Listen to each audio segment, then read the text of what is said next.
Digital Media presents Part 4 of The Butterfly Dragon, What Different Eyes See, Vietnam Special Edition by Brian Joseph Johns. Bed and breakfast. Alicia stepped out of the vehicle, followed by Monique, Halen, and Valerie.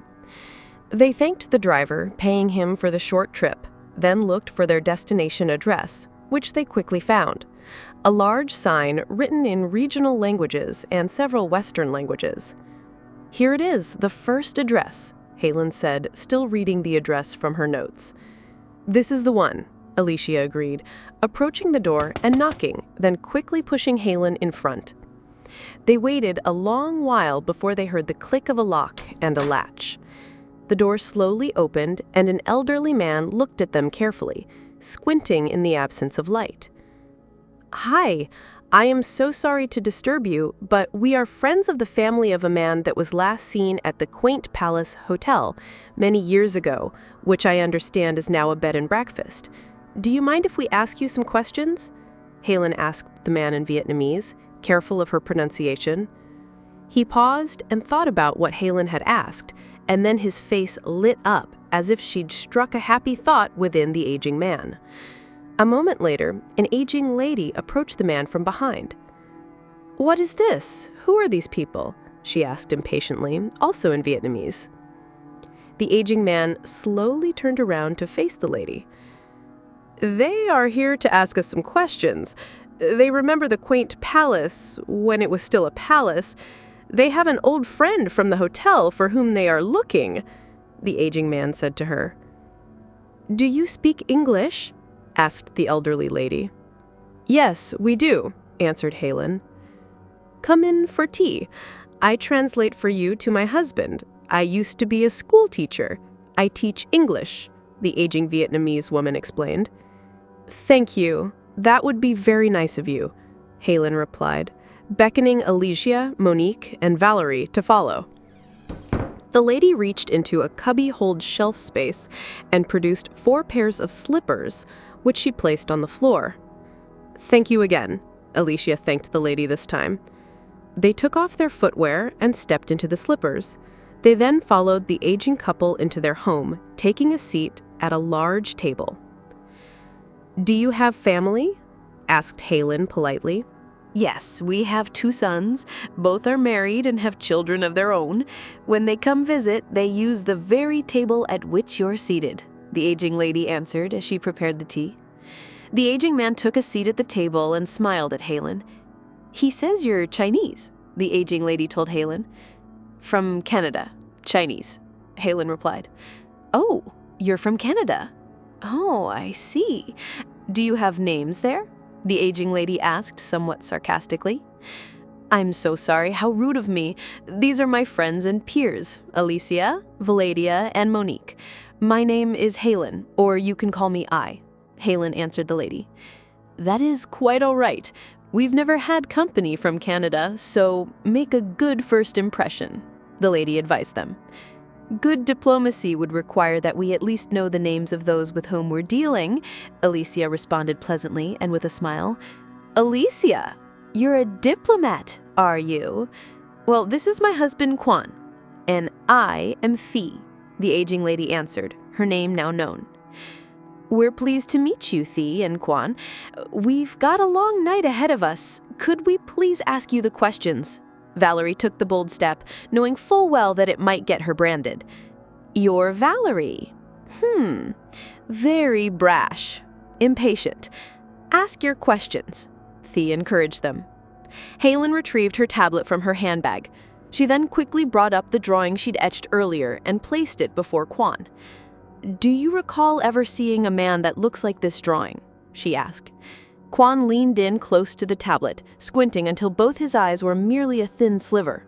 His face lit up in recognition. Quan quickly said something to Thi in Vietnamese after spending a moment contemplating Halen's sketch. "He says that he saw this man several times during the war. He worked for the market, running deliveries. He was also a policeman and even worked as a regular in the North Vietnamese army. He says that man was many things and always very busy," Thi told the ladies, Halen already understanding most of what the man had stated. Did you ever see him go to the Quiet Palace with a lady? Asked Monique, wanting to get in on the action. Quaint Palace, Valerie corrected her. Don't quaint and quiet mean the same thing? Monique said in her own defense.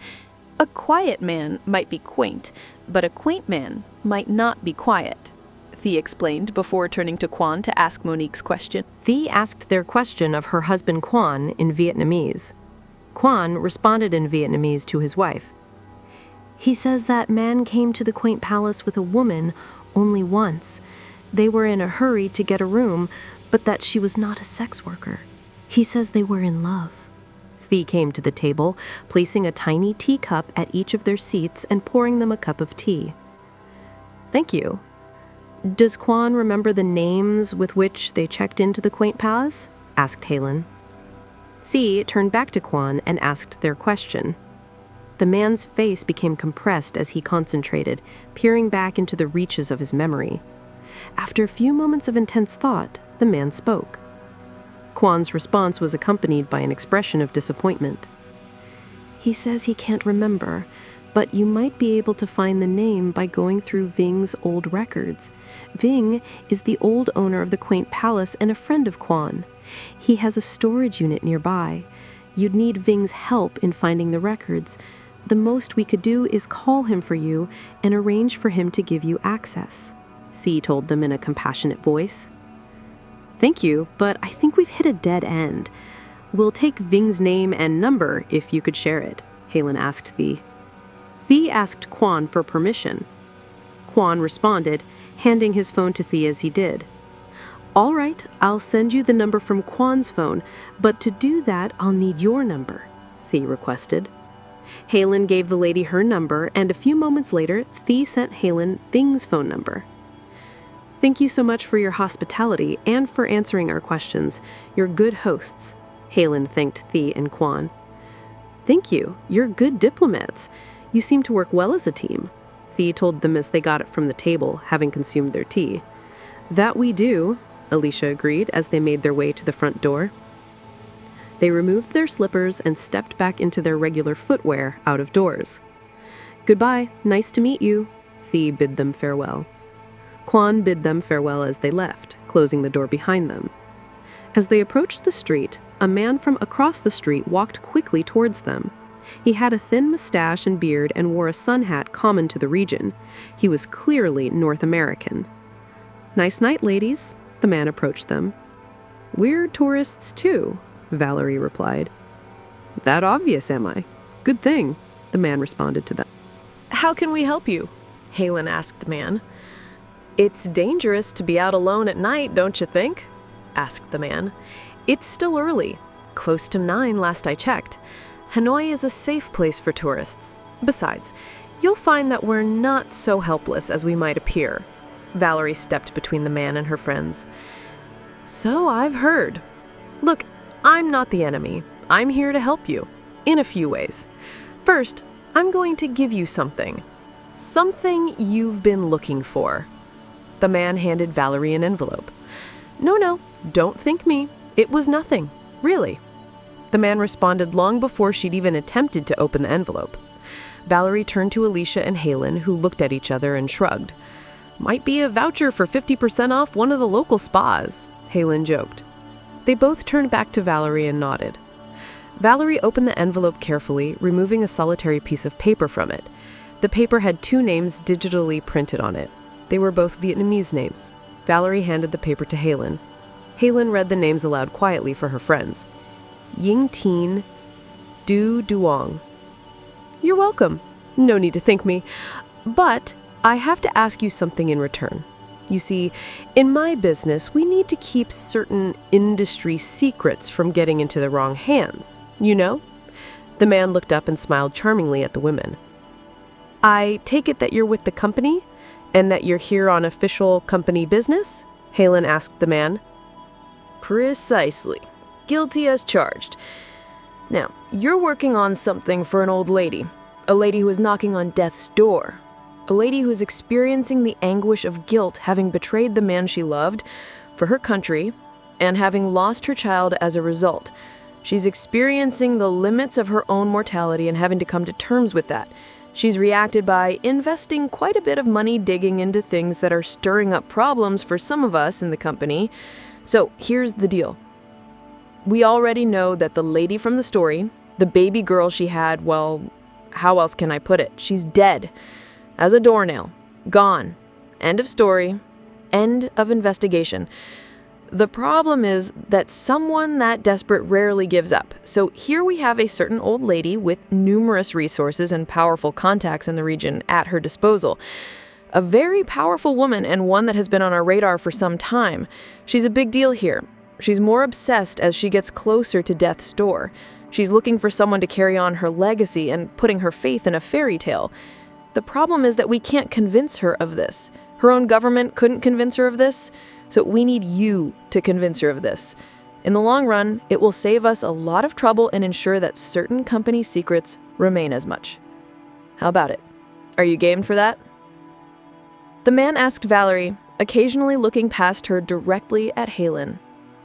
You bastard! How dare you say that about her? You obviously want to be the first American in space without a spacesuit because I'm tempted to put you into orbit right now, Valerie responded.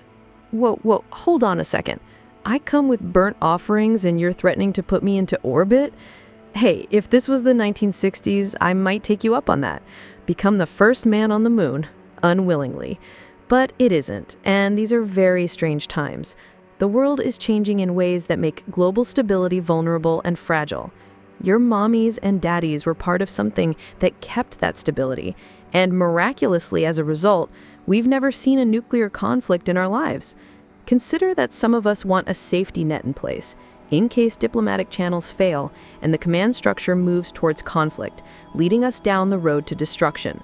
We are a part of that safety net, and one little old lady is wreaking havoc upon it by searching for a little girl from a fairy tale.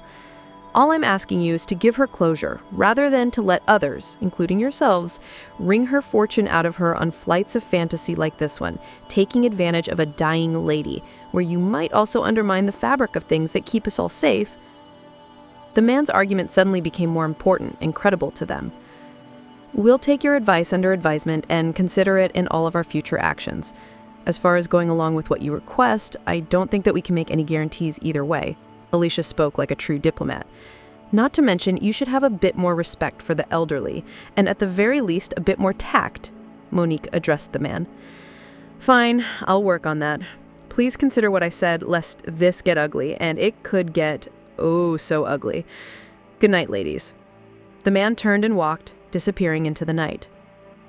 He does have a point. We might be delving into matters that we don't quite understand. There are obviously some very risky elements related to our digging up the ghosts of the past here, Alicia pointed out. He was a professional, and that wasn't his own personality. It was an act. He was just doing his job and doing it well, Halen observed. He just insulted that lady and you're kissing his ass? Valerie turned to confront them in shock. Halen considered Valerie's point and then responded, No, just observing that he tried to play us. Manipulate the casus belli in his favor, and Valerie fell for it. The casus what? He just stated that an elderly woman trying to reunite with her little girl was a fairy tale, a flight of fantasy, Valerie defended her response. And your reaction would have made you the monster more so than he, Alicia agreed with Halen. It's not her fault, though. In my time with Kyoshi Morgan Hind, Tiger Hun Kwang, and Jin Hua, they taught me the concept of what many call the casus belli, the justification to use extreme actions as attack for one's own defense. To attack without justification is to bring about a severe penalty, especially in warfare and public opinion, as the defender always has the advantage, and even more so when the attack has no reasonable justification. He only verbally indicated his side of the situation, using words he hoped would provoke a brash and unreasonable response from one of us. And that response came in the form of a violent threat from Valerie, hence giving him the casus belli for that moment, had Valerie responded with violence, Halen explained. Like bull baiting, Monique added. Bull baiting? What's that? Asked Valerie. The same thing. My mother used to tell me the tale of a bull who was tormented by a matador. The matador would only use his cape, taunting the bull and teasing it, all while the crowd watched and cheered him. Then, the bull got so angry that it charged at the matador, missing him as the matador evaded. The crowd cheered even louder for the matador, but nobody could see that the matador had intimidated the bull into attacking, making the bull all the more upset. Eventually, the bull hit the matador, injuring him, and the handlers had to kill the bull, even though the bull was completely innocent. Monique explained her mother's story. The underlying truth that leads to conflict is often very different from what the audience perceives. Part of the training I had is the training to be in control of one's own emotions and reactions. Because if someone can intimidate you into reaction, then you stand the risk of losing the benefit of righteousness and truth. Especially if you use physical attack or defense. Believe me, there are many people at every level who play the game of life that way, the dirty tricks way. Attempting to provoke others into reaction or to make the reality of the instigator of a conflict appear much different than truth, especially in ways that others simply can't detect. He was a professional, and he was playing us all using highly emotional words and circumstances. Thankfully, Valerie only responded with words in like, not actions, so we didn't lose anything, and in fact, we gained something. Helen continued her explanation. How do we even know those are their real names? Valerie asked, still upset. We don't, but we do have something more to go on, not to mention we gained a very important piece of information, Helen stated. What? Valerie asked. The fact that we're being watched by some big players in this game, Alicia observed. Not to mention the man whose past we're trying to uncover was an American agent that helped the South Vietnamese during the war. We're doing that on behalf of a woman who worked directly for the North. We're right in the middle of this, Helen added. Right in the dead center, I'd say, Alicia agreed. So let's touch bases with the delegation and see what they've got, Helen suggested. Valerie, can you call Zhang and bring her up to date?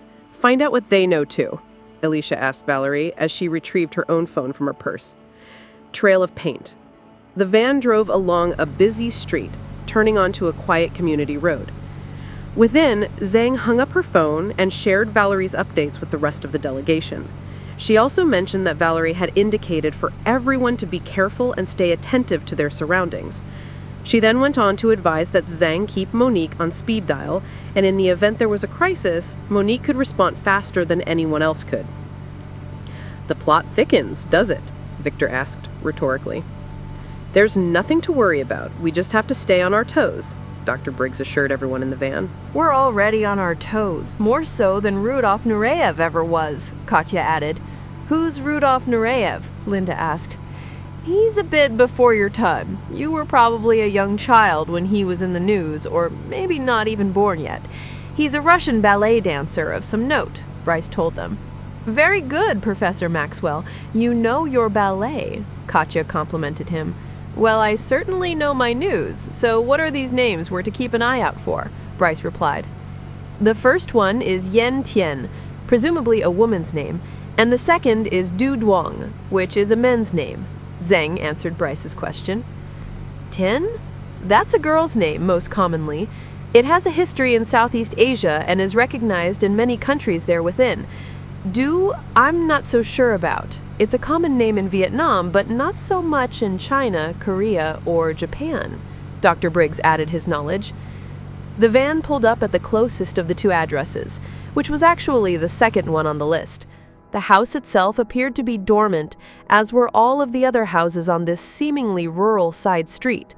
They paid the driver for the first trip, asking the driver to wait for them until they were done. The driver agreed, parking his car on the street outside of the dilapidated wartime house. The six of them proceeded up the driveway, which very quickly darkened the closer they came to the house. Dr. Briggs reached into his pockets and pulled several tiny pocket LED flashlights from within, handing one to each of his fellow delegates. Looks like some of us are more on their toes than the rest. I like an attentive man, Linda smiled, shining her flashlight at Briggs. I picked them up at the gift shop at the hotel when we got there. They were way overpriced, but they certainly come in handy, Dr. Briggs agreed. As long as you keep your light on the right path. Zhang tugged his shirt, pulling him closer. As they approached the house, Victor spoke. There's no front door on this one. These are derelict homes, probably from the war era, Victor pointed out. We should keep an eye out for squatters, Katya warned. Very unlikely here, with the economic growth very strong, Dr. Briggs remarked. Still, Valerie told us we should be careful, Bryce reminded them. Zhang went ahead, fully prepared to step through the front door. Victor gently grabbed her arm and pulled her behind him. I'll go first, Dr. Briggs offered. We'll go together. Zhang tucked in close to him so the two of them could fit through the door together. Dr. Briggs made no effort to resist, instead pushing closer to her himself. As they walked into the home, the floorboards creaked, possibly not having supported the weight of adults for decades. The houses themselves were small, with a tiny sitting room up front, a kitchen and dining area farther back, followed by a wash area and latrine at the rear. They proceeded into the sitting room, searching carefully as they went. As Briggs stepped through the doorway, he was greeted by the sound of scurrying as something reasonably large tried to slip out of the room through the opposite doorway and out the back door. His flashlight caught the tail end of a mammal as it ran quickly out the door, then proceeded out of the house, still running. Smells like feces in here. I guess something furry has made this their home, Dr. Briggs noted. It's an herbivore, not a carnivore or omnivore. We have nothing to fear. It's likely more scared of us than we are of it, Victor assured them. How do you know? Asked Linda. My husband and I work with phages, microorganisms that are natural predators of bacteria. We do research mostly, but we do collaborate with genetic engineers as well in order to develop specific applications of their use in the medical community, Katya explained to Linda. What does that have to do with you knowing that thing was an herbivore? Linda continued, pressing Katya and Victor. Phages can most commonly be found in feces and sewage. Specific diet produces specific phages, because diet also affects the kind of bacteria that live in or afflict a host organism. Different diet, different bacteria, different predatory phages. Working with them, you become familiar with the difference in smell between carnivore feces and herbivore feces. Victor explained the rest to Linda. How lovely that you two have found a common bond between you, Linda remarked sarcastically. Their work might save your life one day, Zhang responded, defending Katya and Victor. Phages are mutually complementary to antibiotics in the sense that if a strain of bacteria is antibiotic resistant, then it is very susceptible to phages, whereas if a strain of bacteria is resistant to phages, it is very susceptible to antibiotics. It seems that their work in phages already did save a life. I don't know about you, but that scared the feces out of me, and I'm not an herbivore, Bryce joked. Is someone checking our GPS location? You remember that we're supposed to be searching at a specific latitude and longitude, Dr. Briggs reminded them. Oops, sorry, I forgot. Let me check them with my phone. The GPS on mine is pretty accurate, down to a half a meter. Zhang pulled her phone from her purse and opened her GPS application. Dr. Briggs peered over her shoulder. Probably outside the back door, Dr. Briggs observed. You mean we have to go the same way that herbivore went? Linda asked. Looks like it, Zhang said adventurously, already walking in the direction of the door. The rest followed her, Dr. Briggs sticking nearly to her side as they exited through the back door. Zhang checked her GPS location on the phone, seeing that they were about 6 meters from the exact coordinates indicated on the clue they'd uncovered on the painting. Zhang and Briggs stepped forward, making their way to the location as the others followed. When they arrived, they found an old storm door leading into an underground bunker. Probably a bomb shelter, Dr. Briggs noted. It's still got a padlock on it, Zhang observed, checking the lock. As she twisted the lock in her hand, the lock crumbled to rust, leaving only the rusted latch in place. Looks like we found a way in. Who's game for going in there? Asked Dr. Briggs. I am. Where are you all scared or something? Zhang asked them. No, not at all. I was just thinking that it might be a good idea to have someone out here keeping watch in case anything happens, Bryce remarked. Then why don't you keep watch with Katya and Victor? Asked Zheng. And me? Linda added. And Linda, Zheng said happily. Sounds like a deal. If we don't hear anything from you within 5 minutes, I'm calling Halen.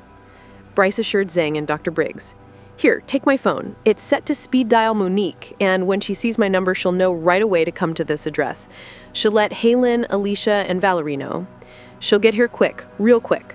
Zheng recalled from her experiences at the Forbidden City. Good plan. We'll keep communicating as you go. Dr. Briggs opened the storm door, lifting it as it creaked on its hinges. He went slowly, worried he might break the hinges. As he suspected, the frail hinges broke and the storm door fell aside with a thud. Okay, let's hope we don't get arrested for vandalism and property damage, Dr. Briggs said as he stepped down into the bunker. The ladder held his weight and was remarkably intact, having been sheltered from the Vietnamese weather. He looked around when he found the dirt floor with his feet, making sure it was safe for both him and Zheng. He noted a large tunnel that led downwards at a slight decline in towards the earth in a northeastern direction. It's safe, Zheng. He turned back to the ladder, seeing that Zheng hadn't waited for him as she was nearly at the bottom of the ladder. He lifted her down from the last few rungs, and she didn't resist. Thank you.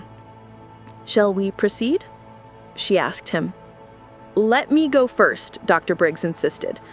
Why? Whatever happens, we can handle it together. Zheng pushed him. If there's a trap and I spring it, you can get help. If we both go simultaneously, then we'll both be stuck, leaving them in a precarious situation. Dr. Briggs tried to convince her. Zheng thought about it for a moment. Makes sense, Zheng agreed. Dr. Briggs proceeded first, stepping down the descending passage, walking for several meters before coming to a large room. The room was furnished with several crates, all with military markings written in Vietnamese and Russian. As none of the crates were sealed, Dr. Briggs opened one, peering inside. The first one he checked was empty. This one, too. There's nothing inside. Zheng closed the crate she'd just peered into. Dr. Briggs opened another and found a curved metal box with several ridges running along each of its sides. He reached in and picked it up. It had a fair bit of weight in his hands as he retrieved it from the crate. A magazine for a Russian weapon, for the Kalashnikov AK-47. It's still full. This must have been an arms cache, Dr. Briggs noted. I don't think so. I think they just stored the crates here, Zheng suggested. They couldn't have. These crates wouldn't fit down through the opening we came in, Dr. Briggs replied. Then they got them in here another way, through another passage, Zheng suggested, pushing some of the stacked crates apart, revealing a hidden passage. I'll be. That passage is wide enough to do the trick. Let's see where it goes, Dr. Briggs urged her. Hello? Is everything all right? Bryce's voice could be heard echoing through the bunker. We're fine. Just investigating another passage in here. Won't be long, Zheng responded. All right, scream if you need help, Bryce's voice yelled back. Okay, let's go. Zheng grabbed Dr. Briggs's hand, tugging him forward into the passage. They walked for 4 minutes, following the passage, which emerged into another large room. This one was filled with crates, much like the other room. All of them were unlocked and easy to open. Zheng immediately opened the first one, finding several paintings within. She pulled one of them out of the crate, laying it flat across the opening. It depicted 2 angry mobs, illustrated in a shadowy black silhouette, obviously ready to engage one another. They were surrounded by a brown aura that slowly graduated into a red tone in the center of the painting where a single 5-point star sat, much like in the painting they'd seen at the Vietnamese University of Fine Art.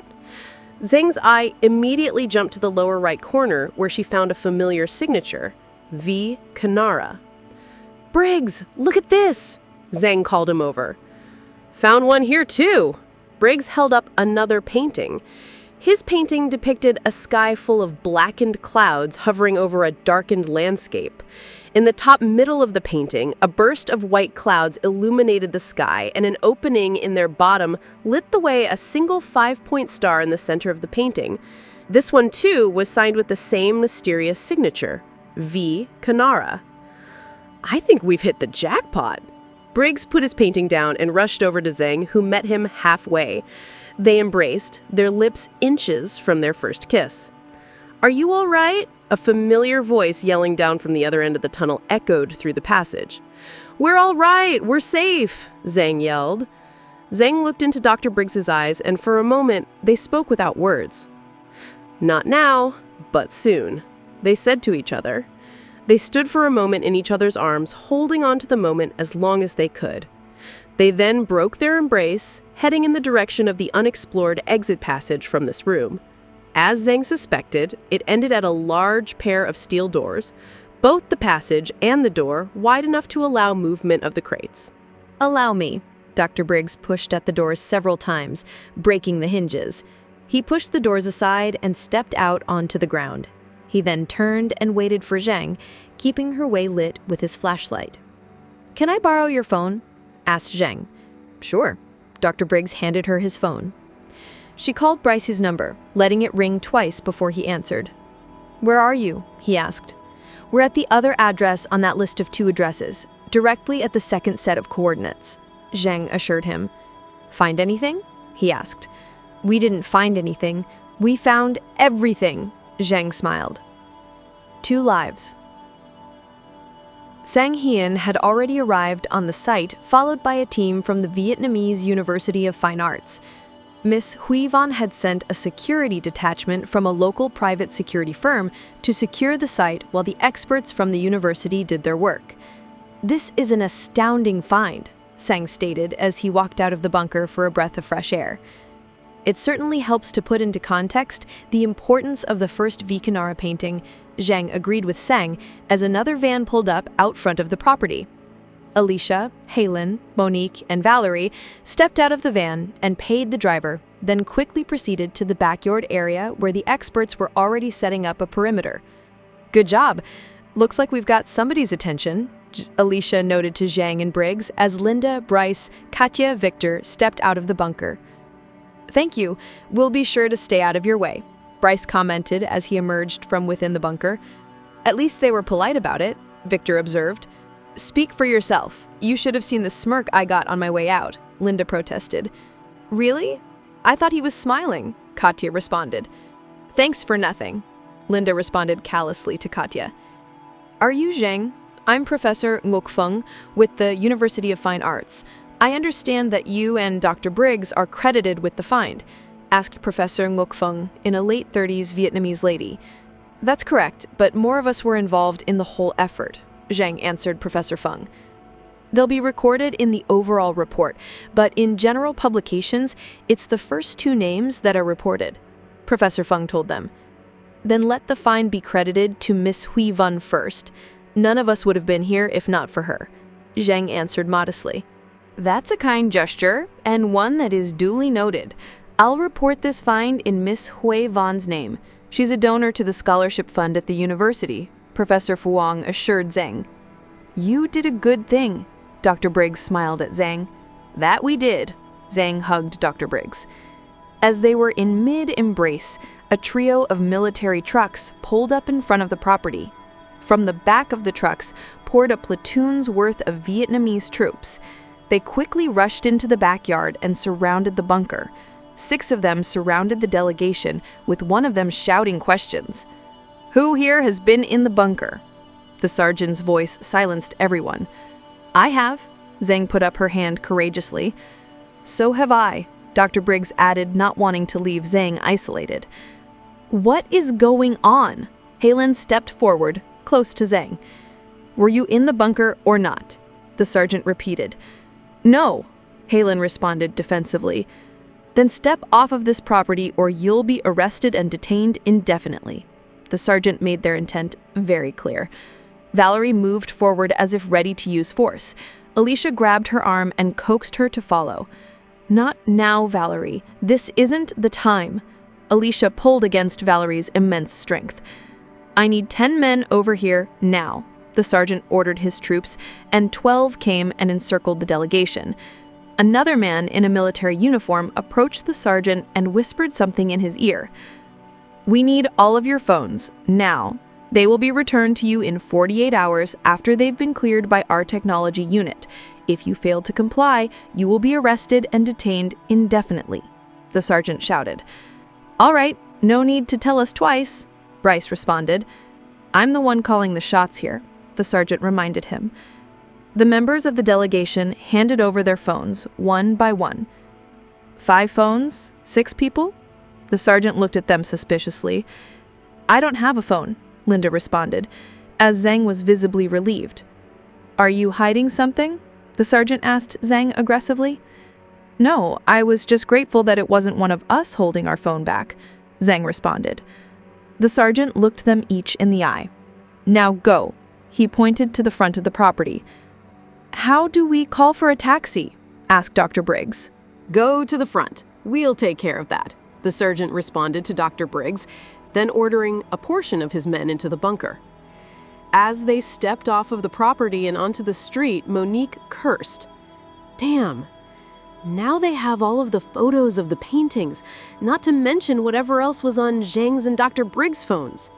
Monique sounded more frustrated than angry. "I didn't keep anything of this on my phone," Dr. Briggs assured them. "I've still got mine and most of the information we've collected. We just don't have the photos of all the paintings from the university and the bunker on Zhang's phone," Alicia told them. "Yes, we do," Halen smiled, holding up Zhang's phone. "I passed it to her when she got close to me. That's what I was worried about when the sergeant pointed out that there were 5 phones," Zhang smiled. "Thankfully, Linda proved her loyalty to us by lying about not having a phone," Zhang noted. "What can I say? I'm a quick improviser," Linda smiled. "I'm very impressed. All that without a plan?" Dr. Briggs agreed. "So we have everything we need to continue this investigation. Not to mention, look who just pulled up." Bryce pointed to a familiar D car. "Going somewhere?" Thuk Bin stepped out of the van and addressed the delegation. "Looks like we are now," Alicia responded. "Miss Hui Van suggested I come to this location and check out what you'd found," Thuk told them. "The same thing we reported to her when we called an hour ago. The problem is the armed forces have taken over the university's find," Alicia explained to Thuk. "Miss Hui Van says she spoke with several contacts she had in the government. They warned her that Vietnamese intelligence might intervene for the sake of national security. Looks like they did," Thuk explained to them. "What's next on our investigation?" Monique asked. "The 2 names that company man gave us, the paintings and their connection to the first painting at the university.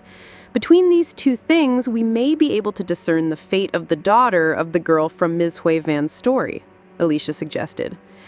"Monique and I are going to scour the site at the bridge from my vision earlier," Halen advised the delegation. "How? We don't have 2 vehicles," Linda asked. "They're quick runners," Bryce assured Linda. "That, and we're going to find our way to the main road and flag a taxi." Halen stretched the truth. "Stay in touch," Alicia reminded Halen. "Bye, Thuk," Monique flirted as Thuk blushed once again. The delegation loaded into the van and began their trip back to the Oriental Jade Hotel.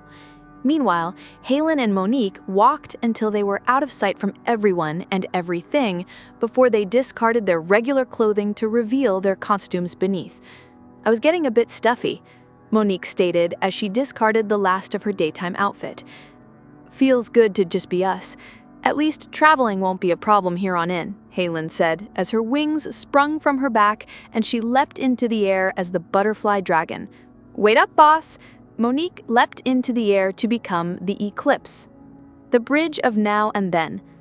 The night sky kept their secret as they flew the length of the great river, their forms barely visible to the naked eye against the backdrop of the star-filled void. Hanoi was a luminous city, even at night, like a textured canvas painted with colors of glowing light, broken only by various bodies of water and the daily schedule of its local businesses. From a height of approximately 2,000 meters, Halen spotted the bridge. She immediately recognized it by its width and the style of barrier dividing the 3 oncoming lanes from their counterparts in the opposite direction. "Found it," Halen said, loud enough to signal Monique. Helen's wings tightened up and she spun into a high-speed dive, heading directly for the point at which Disguise 3 had jumped over the rails into the river 150 feet below. Monique instantaneously changed direction, speeding down towards the same point. Helen's wings spread to slow her before her landing, then folding up and disappearing into her back. "I take it this is the spot?" Monique asked after her landing. "Looks like it." Helen's senses suddenly activated and she examined the scene, seeing the bridge simultaneously in this time and the same bridge of 45 years earlier on the day of her vision. They impacted here. The motorized rickshaw spun 6 full times before colliding with the rail. Disguise 3 was pinned to the windscreen as it spun and thrown from the rickshaw on impact with the rail. "How could he have lived?" Monique asked. "He's had a lot of training. He doesn't look it, but he's very skilled in many ways and a fast thinker on his feet," Helen told her. "But he wasn't on his feet," Monique quipped. "I guess that explains the crash," Helen came back. "He picked himself up, nearly pinned by the rickshaw, and threw his hands up as the armed men approached him, guns drawn," Helen explained. She backed up, as if following someone else's moves. He disarmed one of the assailants, taking his gun from him, and then using him as a human shield, managed to back himself to the railing, where he leapt out over the river 150 feet below. During his attempt to escape, he was shot once, certainly, possibly twice, Helen noted as she recalled her vision. "If he lived, he would have swam ashore and ran for cover," Monique suggested. "Exactly. We should be checking the closest shore to where he impacted," Helen agreed, jumping over the railing herself.